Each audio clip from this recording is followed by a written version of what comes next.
E aí, pessoal, olha só, eu gostaria de fazer uma pergunta para vocês.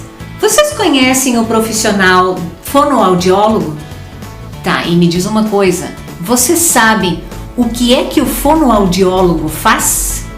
Pois bem, há 4 anos atrás eu tive um AVC e como uma pequena sequela, não sei se dá nem para dizer que isso é uma sequela, eu observo que quando eu fico muito cansada, tem dias que eu faço N coisas e no final do dia eu fico mais cansada, eu observo que a minha fala fica um pouco travada.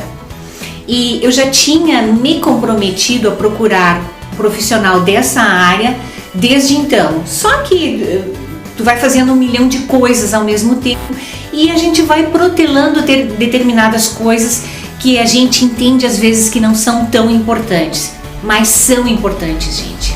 Olha só o que aconteceu. Com a história de lançar o canal Permita-se, que é um desafio, está sendo um desafio sensacional para mim, eu estou aprendendo tanto, vocês não fazem ideia. Eu observei que tem alguns momentos em que isso pode ser melhorado, de vez em quando dá aquela travadinha. Não sei até se pelo receio da câmera, não sei se pelo medo de falar em determinado assunto, mas dá aquela trancadinha básica. Então eu disse, não, agora é o momento de fazer isso. E aí eu procurei uma profissional, a Aline Santos, que está aqui comigo hoje. Eu convidei ela para participar desse programa. Gostaria de apresentar a vocês a Aline. Oi Aline, tudo bom? Muito obrigada por ter aceito o meu convite. Então eu que te agradeço, eu acho que é uma iniciativa muito bonita, muito interessante, muito inteligente para as pessoas que precisam de informação e que ainda estão em casa e que podem estar em movimento, como você fala. Que legal. E como disse para vocês, eu procurei a Aline porque eu tenho um problema decorrente de um AVC que eu tive, que eu entendia ser um problema. Aí fazendo uma avaliação com a Aline até comentou comigo e disse, Stella, nem é tão problemático assim. E aí eu gostaria de te ouvir um pouquinho da avaliação que tu fez comigo. O que é que tu observou? Na realidade, Stella, como eu te disse, você não tem uma alteração tão grave, né? É uma coisa muito leve, muito sutil. Eu acredito que até seja uma questão mais tua mesmo, que você percebe você sente essa dificuldade na hora que você está cansada, né? Porque as pessoas que te assistem, eu acredito que percebam que você fala muito bem, né? Já te elogiando, você fala muito legal. Bem. E eu acredito assim, que o que a gente pode fazer é fortalecer essa musculatura, é melhorar isso, para que você não tenha futuramente algum problema nessa área, né? Na área da comunicação, na área da fala. Então, assim, não é muito comum os pacientes que têm alguma alteração neurológica, um AVC, um traumatismo craniano ou até doenças mesmo como Alzheimer, Parkinson, outras doenças degenerativas, né, neurológicas, elas terem uma dificuldade, uma alteração até bastante significativa na fala e que comprometem mesmo o entendimento, né, compromete a articulação e realmente acaba tendo até um problema social, emocional junto com tudo isso. O que eu observo é assim, são determinados momentos que eu tenho essa situação e me chamou bastante atenção quando eu vim aqui fazer a avaliação contigo, quando tu comentou que tu assistiu meus vídeos e eu fiquei muito feliz com isso, ela me deu um feedback bem legal.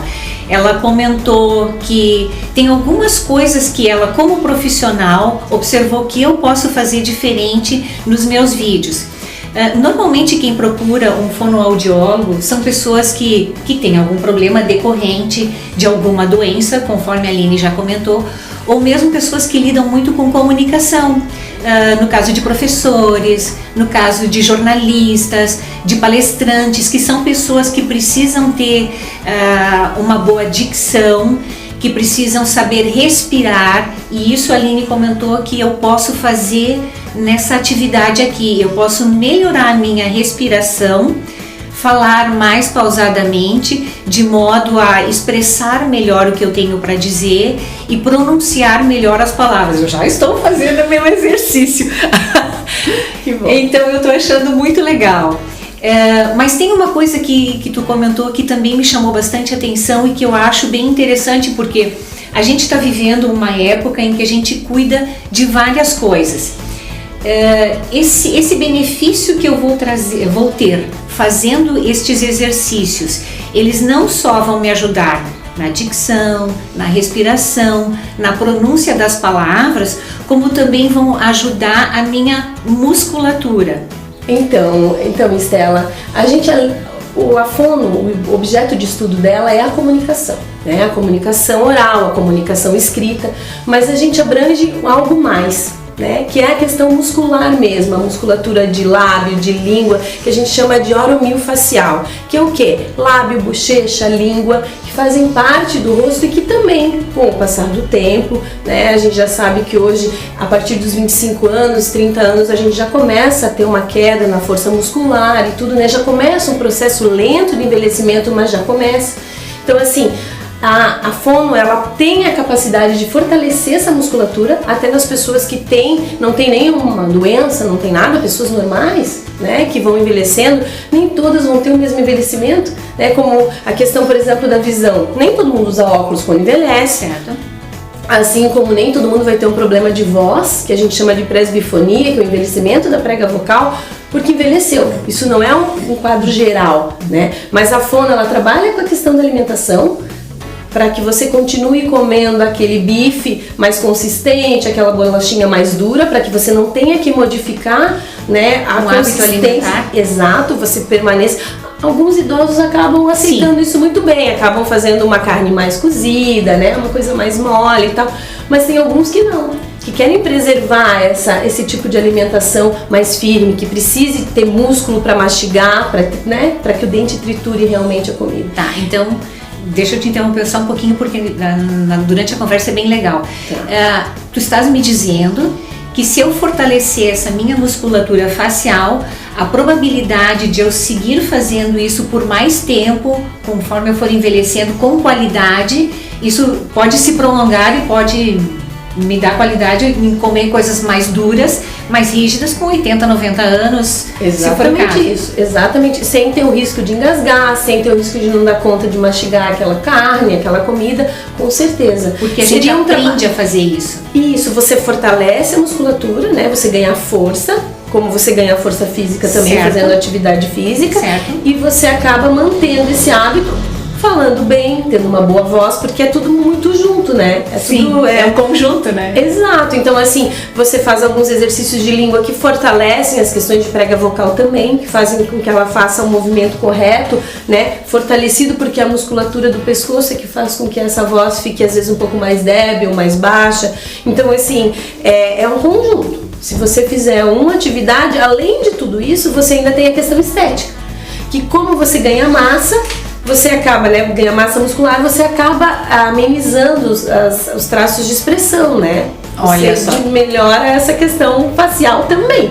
Isso é bem importante, né? Porque a gente está envelhecendo, todo mundo quer envelhecer com qualidade de vida, né? Então, se o tempo inteiro eu estou sugerindo que as pessoas se permitam fazer atividade física, que saiam de casa, que exercitem esse corpo, significa dizer que fazendo fisioterapia, aquelas pessoas que entenderem ser necessário procurar o profissional, elas podem ter esse ganho, além de todos os outros, né, gente? Na fala, na dicção, na respiração, na deglutição, nós podemos também ter uma melhora do contorno facial através desses exercícios que a gente acaba fazendo. É tipo uma musculação para o rosto. Isso, na realidade é uma fisioterapia mesmo. É uma fisioterapia para essas questões musculares mais direcionadas de cabeça, né, e pescoço, é mais superior, né? Alguns fisioterapeutas, em casos de lesão, por exemplo, de uma paralisia facial, eles também fazem esse tipo de reabilitação, mas não é bem o foco da fisioterapia, né? Alguns fisioterapeutas se especializam nisso, nessa questão da paralisia facial, né, quando você não tem mais o movimento do músculo, mas a fono também trabalha muito bem essa questão. A gente sabe, por exemplo, que pacientes que respiram pela boca, né, que é uma coisa que algumas pessoas não dão muita bola pelas questões de quadro alérgico, as rinites e tal, acabam também tendo uma fraqueza dessa musculatura, né, uma perda da força mesmo, até às vezes da questão postural, de lábio, de língua e tudo por decorrência do nariz não estar funcionando bem. E aí acaba tendo toda uma alteração na hora de falar, na hora de engolir, até na questão de atenção. Então, por exemplo, até a tensão fica diminuída para quem respira pela boca, ao invés de respirar pelo nariz. Olha só. Então, são questões assim pontuais, mas que são importantes, né? A gente está atento a esse tipo de situação. Quanta informação importante, gente. Por isso é importante assim, ó, é importante a gente conhecer qual profissional procurar quando a gente tem uma situação dessas. E é importante também a gente não deixar de fazer determinadas coisas quando surgem situações na vida da gente. Então a dica preciosa de hoje é essa. Quando você tiver qualquer situação, vá ao médico, vá ao fisioterapeuta, vá ao fono, procure alguém que possa ajudar você a solucionar o problema que você tem. Como no meu caso, eu estou agora com a ajuda da Aline para melhorar a minha fala, a minha dicção e o meu contorno facial. Vou fazer uma série de coisas aqui com a Aline. Essa é a dica preciosa de hoje. Aline, eu quero agradecer imensamente por tu ter me recebido aqui hoje, por me ajudar a fazer esse vídeo tão legal, levando essa informação tão importante para todos nós. Quero pedir que você curta, compartilhe, se inscreve no canal e gratidão.